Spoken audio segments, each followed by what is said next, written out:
अस्सलाम वालेकुम वरहमतुल्लाह। दोस्तों, मैं हूं डॉक्टर जबील शफ़ी और मैं एक प्लांट पैथोलॉजिस्ट हूं। मैंने पीएचडी कर रखी है पौधों की मुख्तलिफ़ बीमारियों की जो अद्वियात होते हैं उनको तैयार करना, उनकी फार्मूलेशन करना और फिर जो किसानों के पास पहुंचती हैं, इन सारों चीज़ों की डेवलपमेंट में जो प्रोसेस होते हैं, इन प्रोसेस में मैंने पीएचडी की है।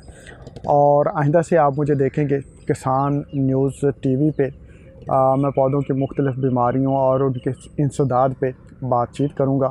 आज जो हम बात करने जा रहे हैं वो बरसेम की एक बहुत ही ख़तरनाक बीमारी है जिसको कहते हैं रूट एंड कॉलर रॉट की बीमारी।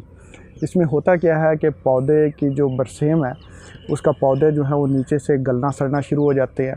मुख्तलिफ़ पैचेस में भी ये हमला होता है और जब वो नीचे से गल सड़ जाते हैं तो जब हम जानवरों को वो खिलाने की कोशिश करते हैं तो जानवरों में वो माइकोटॉक्सिन्स की वजह से मुख्तलिफ़ किस्म की बीमारियां पैदा करते हैं और इसके साथ साथ हमारी जो बरसेम है उसकी कटिंग्स आना बंद हो जाती हैं, यानी कि उसकी जो रेटूनिंग हो रही होती है, नीचे से फोट आ रही होती है, वो नहीं आ पाती और अल्टीमेटली होता क्या है कि हमें चारे की कमी का सामना करना पड़ता है। अब इस बीमारी को हम किस तरह से कंट्रोल कर सकते हैं या इसकी वजूहात क्या होती हैं? जब हमने इसकी वजूहात पे रिसर्च की, हमने एक्सपेरिमेंट करना शुरू किए, मुख्तलिफ़ जो सैम्पल्स हैं उनको हमने कलेक्ट किया, तो हमने यहाँ पे 4-5 किस्म के जो फंजाइयाँ जिनको हम फंगस कह सकते हैं वो देखी। इनमें 3 किस्म की फंगस जो थी वो स्क्लेरोटीनिया से ताल्लुक़ रखती थी। कुछ केसेस में हमें राइजोकोटोनिया मिला, कुछ केसेस में हमें फुसेरियम भी देखने में आई और फाइटोफथोरा भी देखने में आया।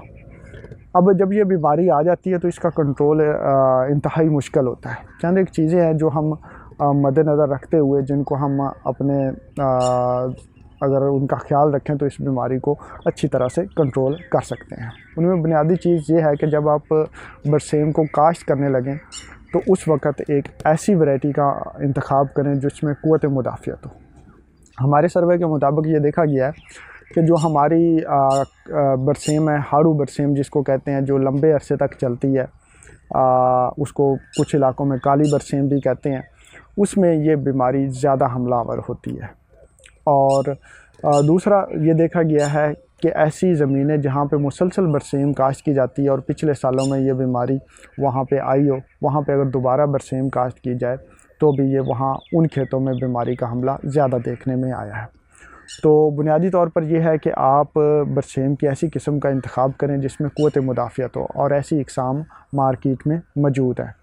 दूसरी चीज़, ऐसी ज़मीन जहाँ पे आप पहले बरसेम काश्त करते आ रहे हैं और वहाँ पे बीमारी का हमला देखने में आपको आया है तो कोशिश करें कि उस खेत को तब्दील कर लें और उस खेत के अलावा किसी और खेत में बरसेम की काश्त कर लें। अब आ जाते हैं कि अगर बीमारी का हमला हो ही गया तो फिर क्या करते हैं। इसमें मुख्तलिफ़ किस्म के जो फंजीसाइड्स हैं जिनमें फोस्टाइल एल्युमिनियम है, थायोफिनेट है, कुछ लोग जो हैं कॉपर सल्फेट का फ्लड कर देते हैं, कुछ जो है वो कार्बेंडाजिम वगैरह इस्तेमाल करते हैं। इनसे भी ये बीमारी होती क्या है कि वक्ती तौर पर कुछ इसका अफाका होता है, इसका फैलाव रुकता है, लेकिन जैसे ही उस फंजीसाइड का असर ख़त्म होता है ये बीमारी दोबारा से फैलना शुरू हो जाती है। अब जो हम यहाँ पे जो हमारी रिसर्च है जो हमने पिछले सालों में की है तो इसका बेहतरीन कंट्रोल देती हैं बायोफंजीसाइड्स। बायोफंजीसाइड्स ऐसी फंजीसाइड्स होती हैं जो कि बज़ाते ख़ुद ज़िंदा चीज़ों पे मुश्तमिल होती हैं और ख़ास तौर पर उन्हीं चीज़ों पे मुश्तमिल होती हैं जो ज़मीनों में अपनी तादाद फैलाती हैं और वो इन बीमारी पैदा करने वाले जरासीमों को ख़त्म कर देती हैं। इनमें जो ज़्यादा हमारे तजर्बात में सक्सेसफुल फंजीसाइड साबित हुई है वो ट्राइकोशील्ड है। इस पर हमने बहुत ज़्यादा एक्सपेरिमेंट्स किए। ट्राइकोशील्ड में जो है वो मुख्तलिफ़ किस्म के ट्राइकोडर्मा के स्ट्रेन्स जो थे वो डाले गए थे और इनके ऊपर जब हमने एक्सपेरिमेंट्स किए तो ये इन सारी फंजाइयाँ जो कि हमने मुख्तलिफ़ खेतों से सर्वे के दौरान आइसोलेट्स की थी उनको कंट्रोल करता था। यानी कि ट्राइकोशील्ड में मौजूद जो ट्राइकोडर्मा की मुख्तलिफ़ स्पीशीज़ हैं वो एक ब्रॉड स्पेक्ट्रम किस्म का कंट्रोल देती हैं और जो हमारी बरसेम है अगर हम उसमें इनको इस्तेमाल कर लेते हैं तो वो शुरू से ही महफूज हो जाती है